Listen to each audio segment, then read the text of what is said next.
Hello everyone, this is Peter Brown with a look at your Burlington weather for the upcoming week. And I'm going to start off with a look at our almanac here. And as you can see, as we head into the weekend, we're going to see temperatures that are actually cooler than normal. So that's a little bit of a change. We've been seeing much warmer weather and kind of average weather, but we're going to be a little bit below normal. But again, we're not going to be anywhere near any of these record highs, and especially not near this minus 19. That's something, of course, we never want to see again after last year, but something we don't have to worry about. But the best thing to notice on this weather map, look at when we get out here to the end of next week. You notice the average highs actually go up. So actually we are on the other side of the hill in terms of temperatures now. We're actually going to be seeing temperatures warm now as we head into the end of January. Not relatively warm, but still we're going in the right direction. You can also notice here that the daylight hours are actually getting much longer as well, and you can notice that when you're driving home. But as we move on, I'm going to start to show you a little bit about what's going to be going on with the weather here this weekend coming up. Now, I'm sure you've heard a lot in media reports that there may be a big storm coming this weekend to New England. Well, I'd like to tell you folks, if you're snow lovers, unfortunately, it doesn't look like this is going to be much of a big deal for us here in southern New England.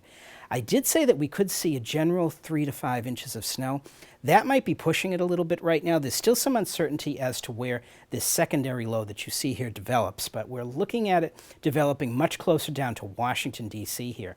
And if you're doing any traveling, say going out from Boston, going down to Washington this weekend, you are going to run into some big problems. They may see 2 to 3 feet of snow down there, but for us here in around the Burlington area, looks like we might only see a dusting, and maybe even not that, maybe just flurries.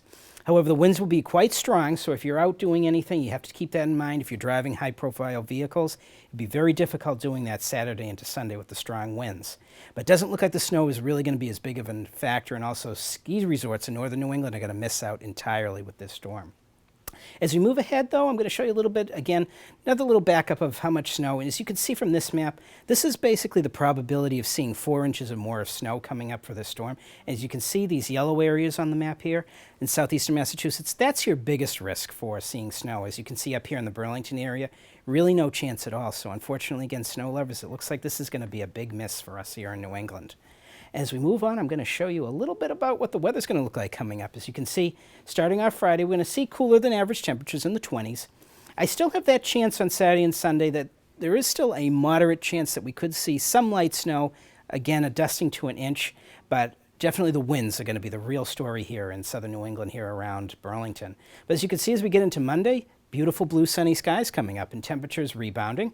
Maybe a little bit of shower activity on Tuesday with temperatures in the 40s, and a little bit of a cool down as we head towards the end of the week with maybe a flurry chance on Thursday with temperatures in the 20s again.